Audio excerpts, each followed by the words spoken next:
দোকানে কচুরির সাথে মটর আলুর যে নিরামিষ তরকারিটা আমাদের দেয়, আজ আমি সেই রেসিপিটা আমার বন্ধুদের সাথে শেয়ার করব। নমস্কার, আমি মাধবী।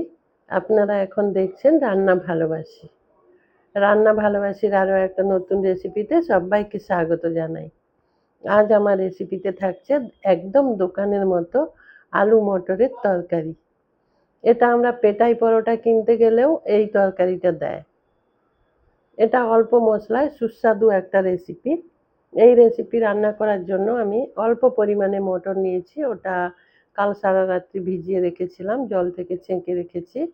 আর দুটো আলু নিচ্ছি, একটা একটু বড়, একটা ছোট আলু। বড় আলুটা মাঝখান থেকে কেটে দিয়েছি। এখন এই সবগুলো একসাথে প্রেসার কুকারে দিয়ে 4টে সিটি দিয়ে নেব। আপনারা যদি মনে করেন যে আলুটা আলাদাভাবে সেদ্ধ করবেন, তাহলে আলুটা আলাদাও সেদ্ধ করে নিতে পারেন। আমি এই একসঙ্গেই দুটো দিয়ে দিলাম। একটু জল দিয়ে দেবো পরিমাণ মতো, আর নুন দিয়ে দেব। নুন দিয়ে প্রেসার কুকারের ঢাকনা ঢেকে 4টে সিটি দিয়ে নেব। আপনারা যারা আমার ভিডিও দেখছেন এখনও লাইক দিতে ভুলে গেছেন, তাদেরকে বলছি একটা লাইক দিয়ে দিন। লাইক দিয়ে ভিডিওটা কন্টিনিউ করুন। এর মধ্যে আমি নুন দিয়ে দিয়েছি। নুনটা সব কিছুর সাথে ভালো করে মিশিয়ে নিয়েছি। এখন প্রেসার কুকার বন্ধ করে দেব। বন্ধ করে 4টে সিটির জন্য অপেক্ষা করব। 4টে সিটি দিলেই মটর খুব ভালোভাবে সেদ্ধ হয়ে যাবে, আর আলুর তো 4টে সিটির প্রয়োজন পড়ে না। তবুও যেহেতু একসাথে দিয়েছি, একসাথেই হয়ে যাবে। দুটো সিটি পড়ে গেছে, আরও দুটোর জন্য অপেক্ষা করব। ততক্ষণে চলুন আমরা একটা মশলা তৈরি করে নিই। এখানে 1 ইঞ্চি মতো আদা নিয়েছি, ওটা ছোট ছোট করে কেটে নিয়েছি। আর 3টে কাঁচা লঙ্কা নিয়েছি। 3টে কাঁচা লঙ্কা মাঝখান থেকে কেটে নিয়েছি। এখন হামানদিস্তায় কাঁচা লঙ্কা আর আদা থেতো করে নেব। এখানে এই রেসিপিতে এইভাবে থেতো করে ব্যবহার করবেন, কেমন? বাটা মশলা দিলে সেই স্বাদটা আসবে না। এখানে থেতো করেই দিতে হবে। ওটা ভালো করে থেতো করে নিয়েছি। এদিকে দেখুন আরও দুটো সিটি পড়ে গেল। 4টে সিটি পড়ে গেলে এটা আমি নামিয়ে সাইডে রেখে দেব। 4টে সিটি হয়ে গেছে, ওটা নামিয়ে নিয়েছি। এখন কড়াই বসিয়ে দেব। কড়াই বসিয়ে একটা ভাজা মশলা তৈরি করে নেব। ভাজা মশলার মধ্যে 1 চামচ মৌরি, 1 চামচ ধনে, আর 1 চামচ গোটা জিরে দিয়েছি, আর একটা গোটা শুকনো লঙ্কা দিয়েছি। এখানে আমি খুব বেশি ঝাল ব্যবহার করব না, সেই জন্য একটা লঙ্কা দিলাম, আর কাঁচা লঙ্কা দিয়েছি। এটা একটু ভালো করে শুকনো কড়াইতে টেলে নেব। খুব বেশি ভাজবো না, কালো হয়ে যাবে, তখন দেখতে খারাপ লাগবে রেসিপি।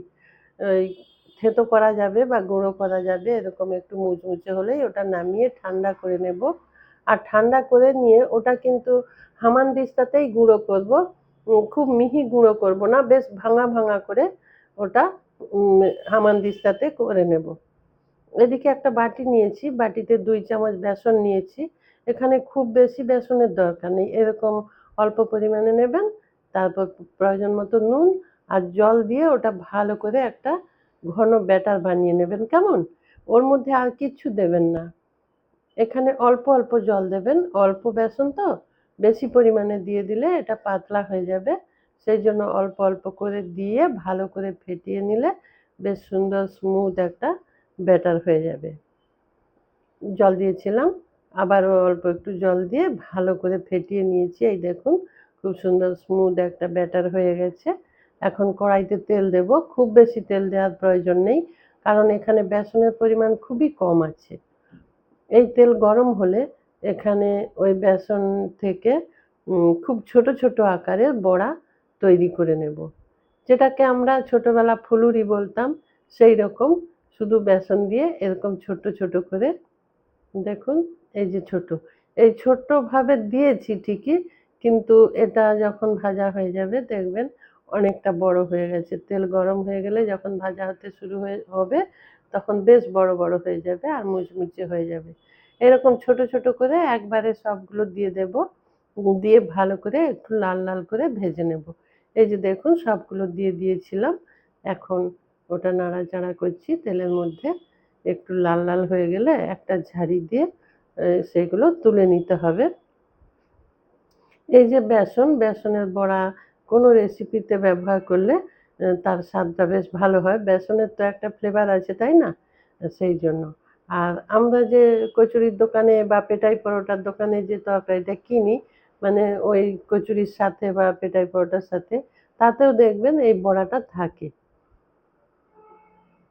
তুলে নিয়েছি সব। এখানে আর আমি তেল দেব না, এর মধ্যে ফোড়ন দেব এবার। আর তার আগে দেখুন সেই সেদ্ধ আলুগুলো খোসা ছাড়িয়ে নিয়েছি, এখনো বেশ গরম আছে। সেই জন্য আমি হাতে করে ভেঙে নিতে পারলাম না, একটা চামচ নিয়েছি দেখুন। চামচ দিয়ে রাফলি এটা এইভাবে কেটে নেব। আমি এটা যদি ঠান্ডা হতো আমি হাত দিয়ে ভেঙে নিতাম, সে হাত দিয়ে ভাঙতে পারলাম না। আপনারা ঠান্ডা করে করবেন, হাত দিয়ে ভেঙে নেবেন। আর সেটা যদি না হয়, হাতে সময় কম থাকে, তাহলে এই যে চামচ দিয়ে কোনো রকমভাবে এটা কেটে নেওয়া আর কি। সাইজের কোনো ঠিক নেই, ছোট বড় যে কোনোভাবে কেটে নেবেন। কিছুটা একদম ভেঙে ভেঙে যাবে, যেটা ঝোলটাকে একটু ঘন করবে, সেরকমভাবে এটা ভেঙে নিলাম।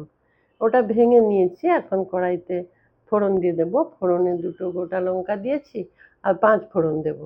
5 ফোড়ন দিয়ে 5 ফোড়নের পরিমাণটা একটু বেশি দেবেন, কেমন?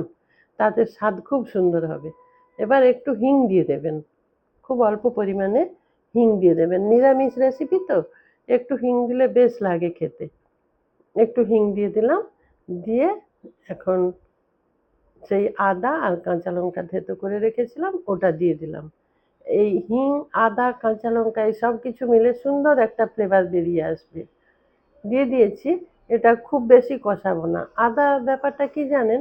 আদা বেশি কষালে একটু তেতো তেতো হয়ে যায়। সেই জন্য হালকা করে কষিয়ে নিয়েছি। এখন এখানে হলুদ আর অল্প একটু লঙ্কা গুঁড়ো দেবো। খুব বেশি লঙ্কা গুঁড়ো দেবো না, কারণ কাঁচা লঙ্কা দিয়েছি, তারপর সেই গুঁড়ো মশলার মধ্যে একটা শুকনো লঙ্কা আছে। এবার আপনারা যদি পছন্দ করেন একটু বেশি ঝাল, তাহলে একটু বাড়িয়ে নেবেন। আর যদি কম ঝাল পছন্দ করেন, তাহলে আর একটু ঝাল কমিয়ে নেবেন। এখানে আমি লাল লঙ্কাটা কালারের জন্য ব্যবহার করলাম, ঝাল লঙ্কা নয় এটা, এটা লাল লঙ্কা। এখন সব কিছু একটু নাড়াচাড়া করে তার মধ্যে আলুটা দিয়ে দিয়েছি।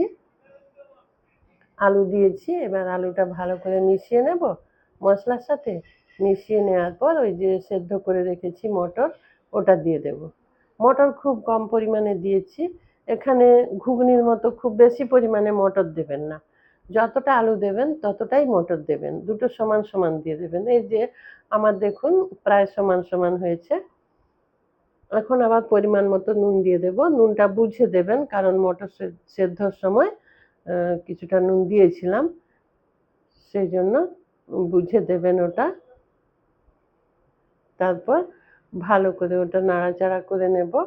করে নেওয়ার পর এখানে একটু কসুরি মেথি দিয়ে দেব।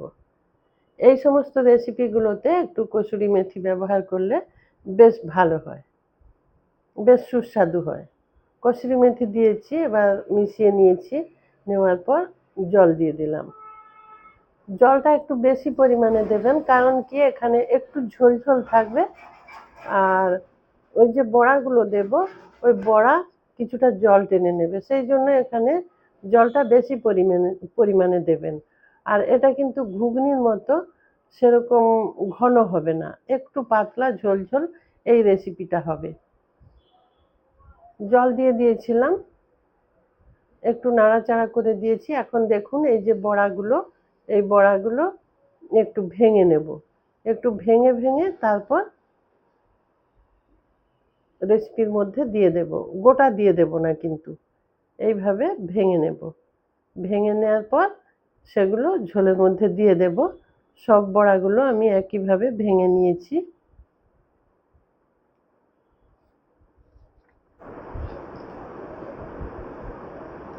ভেঙে নেওয়ার পর এই যে ঝোলের মধ্যে দিয়ে দিয়েছিলাম। ক্যামেরা অফ হয়ে গেছিল। তারপর 2 মিনিট থেকে 3 মিনিট ফুটিয়ে নিয়েছি। তাতে ওই বড়ার ফ্লেভার ঝোলের মধ্যে আর ঝোলের মশলার ফ্লেভার বড়ার মধ্যে ঢুকে গিয়ে বেশ সুন্দর স্বাদ হবে। তারপর ওই যে ভাজা মশলা, ওটা থেকে 1 চামচ দিয়ে দিয়েছি আর একটু ধনেপাতা দিয়ে দিলাম। দিয়ে সব কিছু ভালো করে মিশিয়ে এইরকম ঝোল ঝোল এই রেসিপিটা কমপ্লিট করব।